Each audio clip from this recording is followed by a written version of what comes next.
Bonsoir à tous et bienvenue dans le journal. Voici ce qui fait l'essentiel de l'actualité. Nous découvrirons ensemble Mariama Cissé, une jeune taekwondoïste ivoirienne de 24 ans qui fait énormément parler d'elle. Mariama a remporté plusieurs médailles grâce à son talent. Et pourtant, dès le départ, il a fallu convaincre les parents de Mariama pour que la jeune fille apprenne et exerce les arts martiaux. Son portrait en début de journal. Et puis, pour la première fois dans l'histoire du Conseil des droits de l'homme de l'ONU, la majorité des panélistes ce vendredi étaient des mineurs et en face d'eux, là où sont d'habitude assis les seuls diplomates, il y avait pour une fois quelques enfants. Ils plaident pour un accès à Internet et un accès sûr pour les enfants. Voilà pour le sommaire, vous suivez le 19h30 et vous faites bien.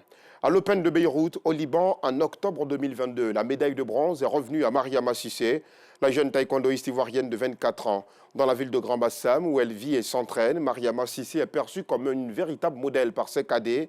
Avant de devenir son métier, les arts martiaux sont pour la jeune fille une véritable passion d'enfant. Son portrait, signé Bintou Pekele.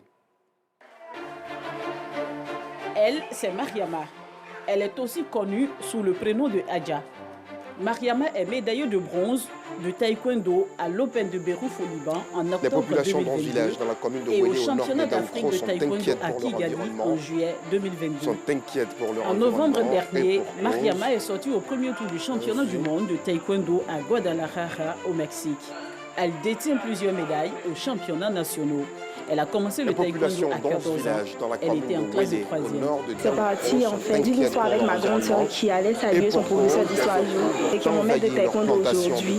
Et c'est lui qui avait fait un coup de pied que j'ai reconnu. Il m'a demandé si je faisais le taekwondo avant. J'ai dit bon, j'ai fait une semaine ou deux, mais je n'ai pas continué. Il a demandé que je revienne pour recommencer avec lui. Et c'est dans cette optique-là que j'ai repris le taekwondo. À ses débuts, Mariama était partagée entre la cour de son père et le refus de sa mère. Au niveau de papa, c'était pas compliqué parce que lui me soutenait et il aimait ce que je faisais. Mais maman, c'était un peu plus difficile. Les entraînements se passaient les soirs. Ça, c'était la catastrophe. Oui, une jeune fille qui sort les soirs, qui va faire soi-disant taekwondo. Taekwondo, c'est pas le truc des femmes et tout. Il a fallu l'intervention de son maître pour convaincre sa mère. Mais Mariama n'exerçait ce sport que par pur plaisir avant de décider de le faire pour son maître. Elle a dû payer le prix pour obtenir ce résultat. C'est un chemin qu'on a parcouru. Ça a été compliqué, je dis bien compliqué, parce qu'à un moment donné, je l'ai mise carrément à l'écart, puisqu'elle m'avait démontré qu'elle n'avait pas de l'ambition. Elle n'avait pas de caractère. C'était un problème de mentalité forte. Ça a fouetté son orgueil. Bon, aujourd'hui, c'est ma fierté. Au-delà de cela, ça a décuplé un peu l'ardeur de ceux qui sont dans la salle d'entraînement. À Chelsea Taekwondo Club de Grand Bassam, tous veulent faire comme Mariama. Elle inspire Awa, élève en classe de seconde C, qui a intégré l'équipe nationale des juniors. C'est grâce à elle aujourd'hui que je travaillais et je continue à travailler toujours dur pour rester à l'équipe nationale, pour être la championne de ma catégorie, pour frapper tous les moyens de secondaire de la Côte d'Ivoire. Nous avons commencé pratiquement ensemble et je suis encore en club. On prie toujours en travail parce qu'à un moment aussi elle a voulu abandonner, mais elle a vu que ce n'était pas la solution. Elle s'est remise en question, elle s'est projetée et c'était fait, ça agit sur nous aussi qu'il ne faut jamais abandonner. Un jour, tout aura sorti. Troisième enfant d'une sororie de 5 filles, la championne a entraîné avec elle sa cousine venue du Nigeria et ses 2 petites sœurs, aujourd'hui médaillées de taekwondo. J'ai passé de la passion du football à la passion du taekwondo. Et aujourd'hui, Mariama, il faut dire que c'est une fierté parce que partout où je passe, mes postes, tout ce que je fais, c'est Mariama. Quand il a envoyé partir à l'entraînement, souvent il venait m'asseoir pour la regarder, ça me plaisait. Donc un jour, elle m'a dit de venir, on va partir. Et puis, je suis venue à l'entraînement. Depuis ce jour, j'ai commencé. À mon basketball, là. Je jouais au basketball. Au début, je ne savais rien du taekwondo. Elle m'a expliqué beaucoup de choses de ce art martial et c'est grâce à elle que je pratique aujourd'hui. Elle m'inspire énormément dans le taekwondo, comme dans la vie active. Le nouvel objectif de Mariama, participer aux Jeux Olympiques de Paris 2024.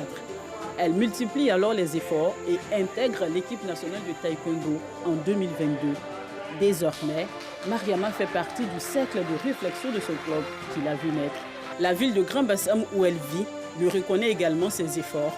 La taekwondoïste conseille ses cadets et se prépare pour les JO. Quand je vois qu'il y a des personnes qui me regardent, je suis un modèle pour d'autres personnes. Je peux que les encourager. Et pour les encourager, il faut aller de l'avant. Nous l'avons eu en classe et voici encore au niveau du sport, nous l'avons. Nous avons vraiment été très surpris de voir qu'elle a saisi sa chance. C'est vraiment une merveille pour nous. Mariama s'entraîne 2 fois par jour, toutes les semaines. En dehors de la salle d'entraînement, la taekwondoïste est une jeune fille ordinaire. Elle est aussi active à la maison que sur le ring. J'ai déjà ma licence en comptabilité et contrôle de gestion. Et je fais le master 1 en contrôle de gestion audit. Quand je reviens des entraînements du matin, je peux faire le ménage à la maison. Parce qu'avec maman, c'est ça en fait. On reste une femme quoi. Et je pense qu'après le taekwondo, ce sont les études qui vont payer quand même. Donc pour les études, j'y m'y mets. À côté de cela, Mariama s'essaie à l'entrepreneuriat. Elle fabrique et commercialise des jus de fruits pour se donner les moyens de poursuivre son rêve de devenir championne aux Jeux Olympiques de Paris 2024. En semaine, je peux avoir 20-30 000. Je prends ça pour faire mon transport pour aller à l'entraînement, par exemple. Ça me sert beaucoup pour ça. Pour le moment, le taekwondo, ça ne rapporte pas vraiment. Et puis moi-même, pour mes dépenses, parce que je ne demande plus d'argent à papa. J'essaie de l'alléger un peu la tâche. Et pour ses parents, la jeune fille est simplement un cadeau du ciel. Elle nous a plu. Elle nous a convaincus. Parce que c'est une fille, c'est une battante. Elle a du cœur et quand elle veut faire quelque chose, elle le fait. Elle le fait et bien. L'effort qu'elle fait dans le taekwondo, elle fait le même dans les études. Je suis vraiment content d'elle. Elle a l'envie de réussir. Si Dieu le permet, ça sera une bonne chose. Je ne voyais pas qu'une fille pouvait avoir de l'avenir dans le taekwondo.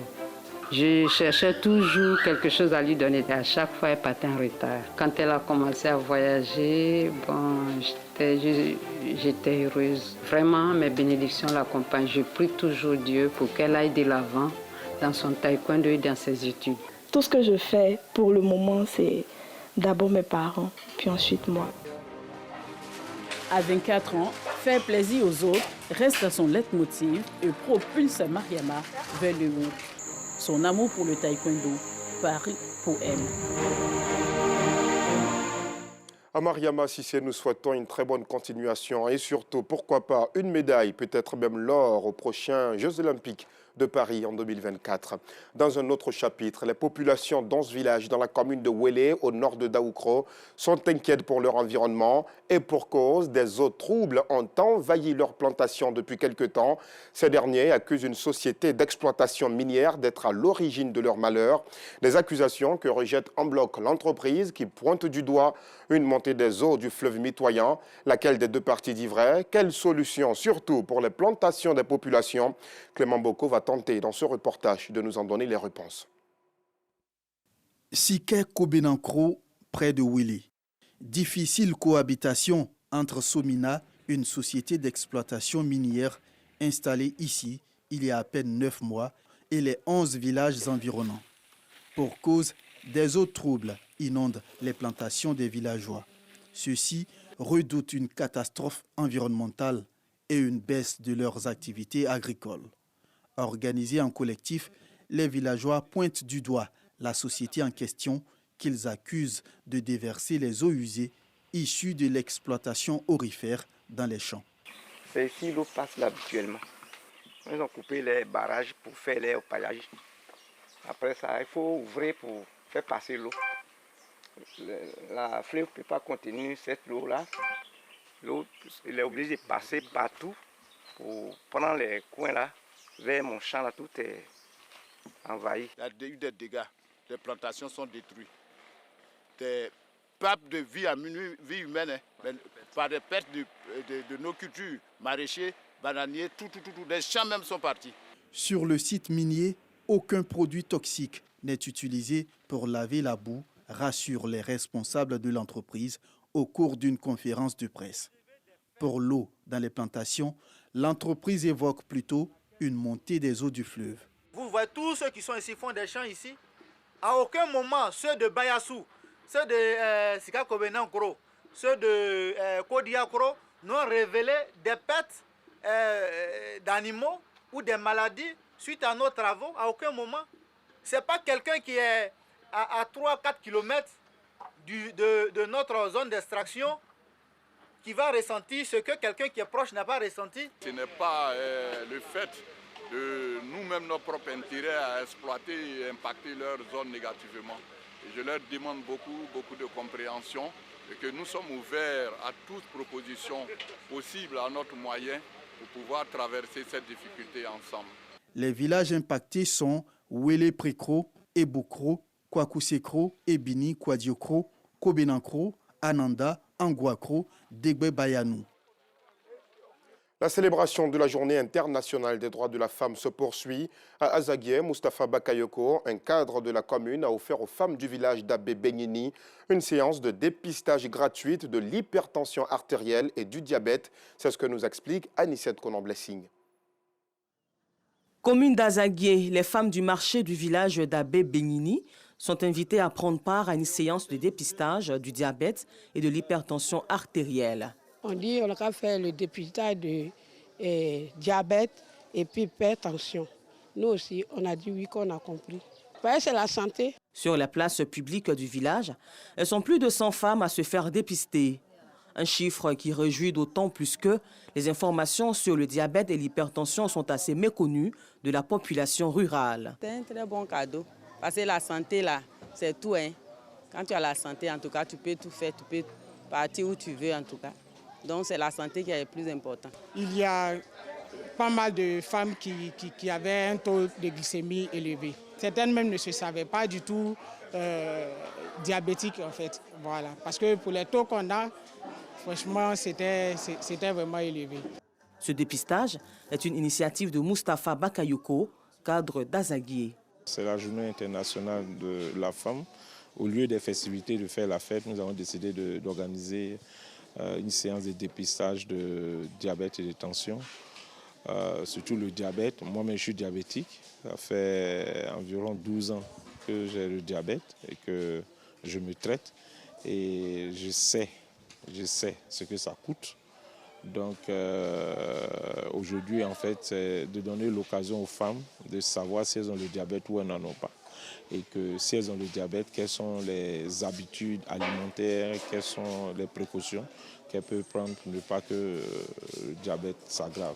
Selon les chiffres de la Fédération internationale du diabète, en 2017, cette maladie a causé près de 312 000 décès en Afrique subsaharienne.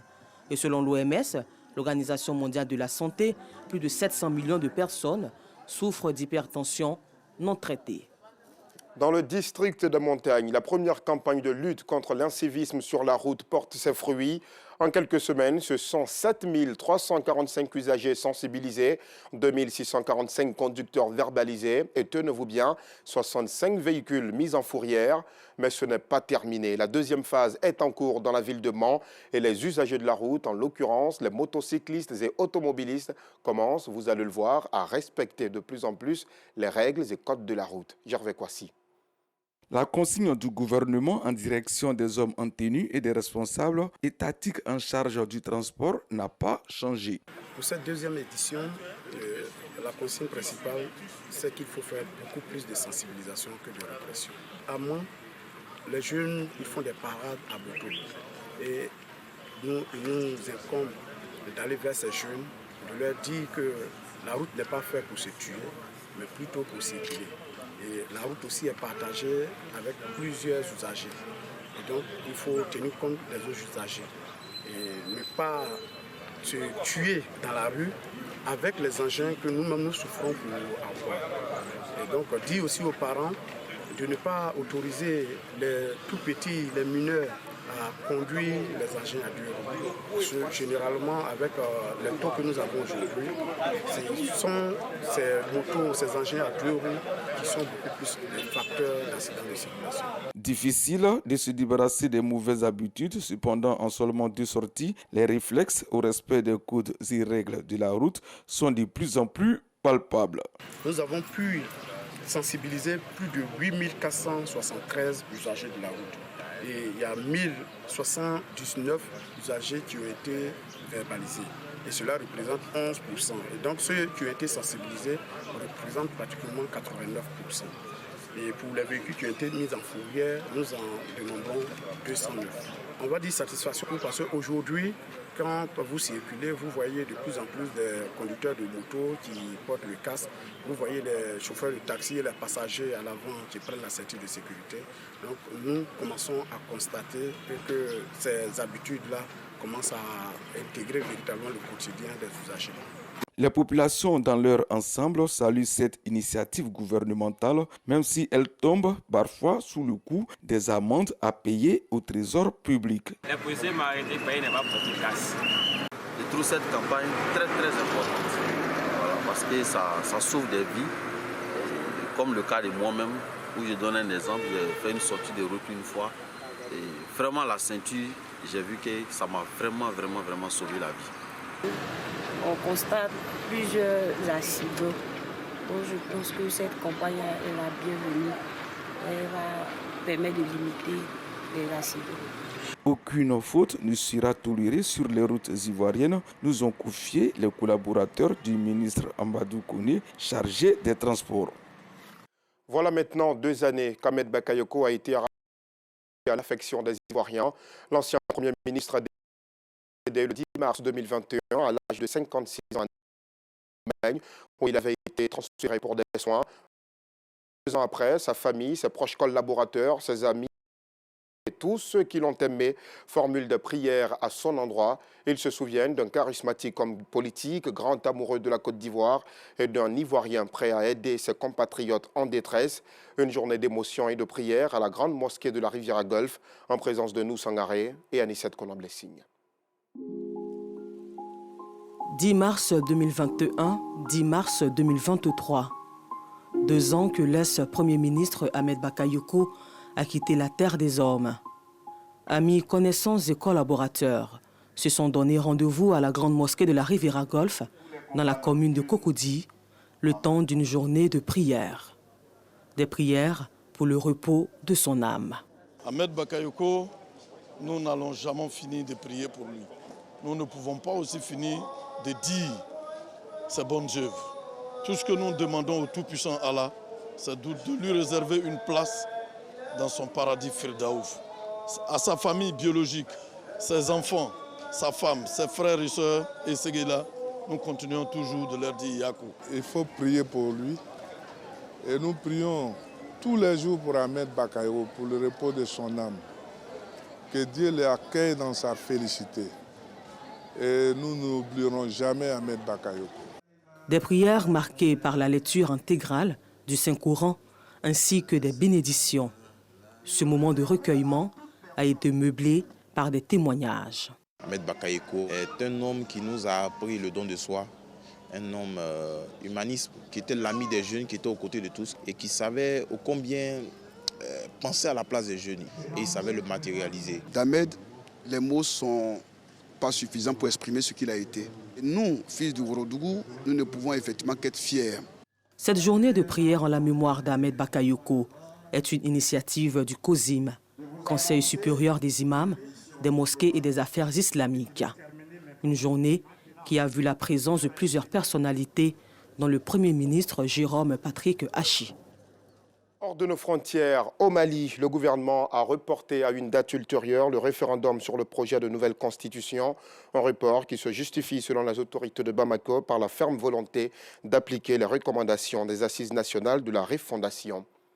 Si la technologie et Internet font partie de la vie quotidienne des gens du monde entier, pourquoi ce droit n'est-il toujours pas accessible à tous les enfants? Cette question n'est pas de moi, elle est de Mariana, une fille de 12 ans qui s'est prononcée au nom des enfants ce vendredi devant le Conseil des droits de l'homme de l'ONU à Genève. Au nom des enfants du monde, elle plaide pour un accès à Internet et un accès sûr. On arrive au terme de cette édition. Merci de votre fidélité. L'information revient à 12h30 demain avec un Nisset Konan Blessing. Tout le week-end, je serai chez vous à 19h30 avec le même plaisir.